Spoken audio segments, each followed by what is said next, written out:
قصہ ہے ایک گاؤں میں ایک بہت امیر زمیندار رہتا تھا جس کے پاس بہت پیسہ تھا۔ اس کا ایک آوارہ بیٹا تھا جو ہر وقت اپنے باپ سے نت نئی فرمائشیں کرتا رہتا تھا۔ پاپا جانی مجھے گھوڑ سواری کا بہت شوق ہو رہا ہے، ذرا منشی سے کہہ کر ایک اعلیٰ نسل کا گھوڑا منگوا کر دو مجھے۔ منشی ہمارے بیٹے کا گھوڑے سواری کا موڈ ہو رہا ہے، اس کے لیے اچھی نسل کا گھوڑا خرید کر لاؤ۔ اچھی نسل کا گھوڑا تو مالک اس گاؤں میں ایک ہی آدمی کے پاس ہے، اب وہ بیچتا بھی ہے کہ نہیں اس بات کا پتہ کیسے پڑے گا؟ کیا مطلب بیچتا بھی ہے کہ نہیں؟ پیسہ اس کے منہ پر مارو، خود بیچے گا وہ گھوڑا، پیسے سے سب کچھ خریدا جا سکتا ہے۔ ٹھیک ہے مالک، میں شام میں ہی جا کر اس سے گھوڑا خریدنے کی بات کرتا ہوں۔ منشی انکل بات نہیں کرنی، مجھے گھوڑا چاہیے۔ ہاں چھوٹے صاحب، میں پوری کوشش کرتا ہوں اس سے گھوڑا خریدنے کی۔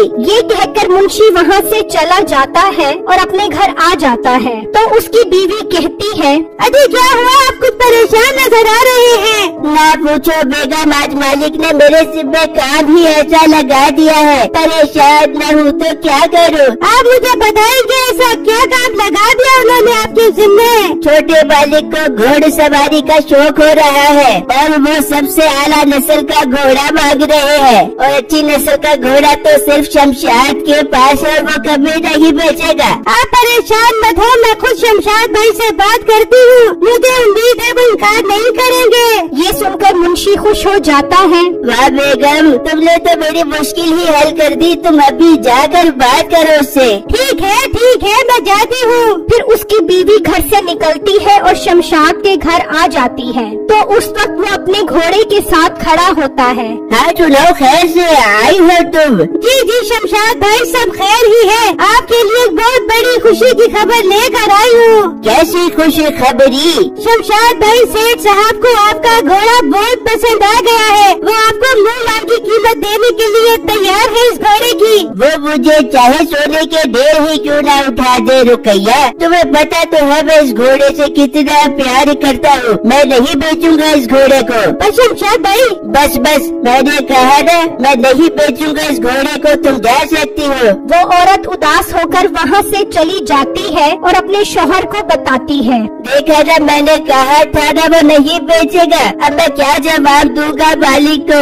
پھر اگلے دن منشی مالک کے پاس آتا ہے تو اس کا بیٹا کہتا ہے، سناؤ منشی صاحب، میرا گھوڑا لے کر نہیں آیا آپ؟ چھوٹے صاحب، آپ کا کام 2 دن میں ہو جائے گا، میری بات ہو گئی ہے، وہ گھوڑا بیچنے کے لیے تیار ہے۔ ارے واہ منشی، دل تو کر رہا ہے تیرے ماتھے پر چمی لے لوں، لا اپنا منہ ادھر کر۔ چھوٹے مالک، میں نے بھی منہ ہاتھ نہیں دھوئے ہوئے۔ دھر کتنا گندا ہے تو منشی، سمجھتا نہیں ہے بات کو نکل پڑتا ہے رات کو۔ ایک بات ذرا غور سے سن، اب جب کبھی بھی ڈیرے پر آئی تو دھو کر آئی منہ ہاتھ کو۔ ٹھیک ہے چھوٹے صاحب، میں ایسا ہی کروں گا۔ اچھا چھوٹے صاحب، آپ کی اجازت ہو تو میں جا سکتا ہوں؟ صبر کر منشی، اتنی جلدی کیا ہے؟ دیکھ منشی، گھوڑا تو 2 دن بعد ملے گا، 2 دن تک میں کیا کروں گا؟ تو فی الحال ایک کام کر، 2 دن کے لیے مجھے کوئی عام تام گھوڑا لے کر دے تاکہ میں اس پر گھوڑ سواری کی پریکٹس کر سکوں۔ ٹھیک ہے مالک، میں آج شام میں ہی آپ کو کوئی عام تام گھوڑا لا کر دوں گا۔ گڈ منشی، ماتھے پر چمی لینے کا بڑا دل کر رہا ہے تیری، لیکن تو گندا ہی اتنا ہے، منہ ہاتھ نہیں دھوتا۔ چل جا شام میں کوئی گھوڑا لے کر آ۔